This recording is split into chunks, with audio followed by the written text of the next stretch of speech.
Morning Wasim साहब, स्वागत है आपका। सुस्ती है बाजार में, सीमित दायरे में कारोबार होता हुआ दिख रहा है। बताएं सर एक बार तो बाजार पर आउटलुक भी और साथ ही आपके अपडेट्स भी sir. Good morning Anil ji. सुस्ती कहाँ है? 14,250 पे आप बोल रहे हो सुस्ती है। तेल का भाव $50 हो गया, आप घबरा रहे हो। शेयर बाजार तो घबराहट में मूड में है ही नहीं सर। बिल्कुल ठीक बात है। आज आपकी आवाज एकदम बदली हुई लग रही है सर। नहीं सर, मेरी आवाज तो वही सामान्य है। मैं लोगों को जैसे 8,000 पे चिल्ला चिल्ला के कहता था लेने को रोक दो, तो लेने को नहीं थे।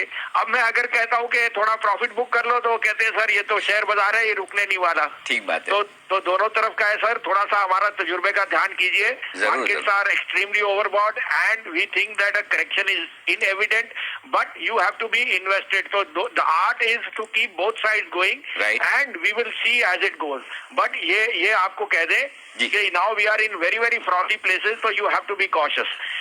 उसके ऊपर मैं कल का अपडेट दे दूं अनिल जी। एचपीसीआर आपको 21-22 पे खरीदवाया था, 27 रुपए हो गया, वहां प्रॉफिट बुक कीजिए।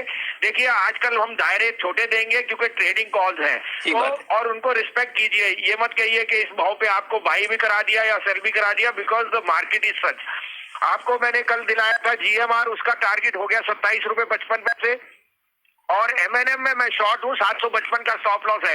एमएनएम इज वीक और मैं अभी भी ऑटोस पे नेगेटिव हूँ। पीएफसी आपको दिलाया था 17, 17.5, 21 रुपए हिट कर गया, उसमें बुक कीजिए प्रॉफिट। और बजाज फाइनेंस में I am continue to be short, 5200 का स्टॉप लॉस है, आप अपनी पोजीशन रखिए। अब आप कहें तो अनिल जी 2 बाय 1 सेल है, और मैं आपको क्रूड पे भी थोड़ी टिप्पणी दूं तो आप कहें तो मैं शुरू करूं। जी बताएं सर, प्लीज बताएं, दोनों चीज बताएं, बाय सेल और साथ ही कच्चे तेल पर आपकी राय भी। जी सर। सो अनिल जी देखिए, क्रूड फॉर अस, जैसे आपने कहा the correlation is of a bull market, but please take it is a pinch of salt के सरकार के यहाँ क्रूड और रुपया दोनों को हैंडल करने की अभी क्षमता उतनी अच्छी नहीं दिख रही। And how long will you pass on the effects? तो inflation is bound to peak and I think bond yields have peak. तो यहाँ से मुझे ब्याज दर बढ़ने में कोई दो राय नहीं दिखती। एंड आई थिंक जो कंजम्पशन का जो स्प्रेड था वो that is played out well. तो यहाँ पे because of food inflation I would say consumption stocks will do very well, because उनकी ability to pass on the rises will be well. But banks you should be very cautious. This is not the time to be adventurous in banks, particularly वहां जहां yields are going to hurt them on the upside। तो मेरे पे आज sir 2 bye 1 cell है, आप कहें तो मैं शुरू। जी सर प्लीज बताएं, शुरुआत कीजिए सर। तो देखिए सर, मैं आपके यहाँ बहुत पहले से 450, 465, 500, 510 तक डाबर बोलते हैं, चला नहीं। अब Dabur is an out performer. उसके इस क्वार्टर के नंबर उसके हिस्ट्री में सबसे अच्छे होंगे। 38-39 में लीजिए, 527 का स्टॉप लॉस है, 565 it will hit new high, 565, 575 is a new high. और दूसरा बाय होएगा अगेन जो बिगेस्ट बेनिफिशियरी होएगा of rising inflation, Britannia. Ability to pass on rate cuts, the stock has not done much.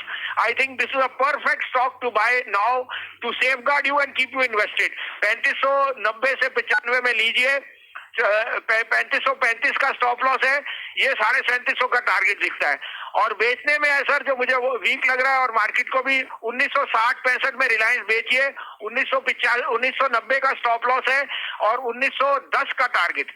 Okay तो यहाँ पर 2 bye 1 cell है। डाबर और ब्रिटानिया एफएमसीजी कंजम्पशन से जुड़े स्टॉक्स में करें खरीदारी, बिक वाली करें आप रिलायंस में 1960-65 के आसपास से ऊपर आने दें, शॉर्ट करें 1990 का स्टॉप लॉस लगाएं 1910 तक के टारगेट के लिए। बहुत बहुत शुक्रिया वसीम साहब, ये बेहतरीन पिक्स हमारे दर्शकों को देने के लिए और साथ ही आगाह करने के लिए कि प्रॉफिट बुक करते चलें, स्टॉप लॉस ट्रेल करें और तेजी के मार्केट में आपको अपनी प्रॉफिट बुकिंग करना आना चाहिए।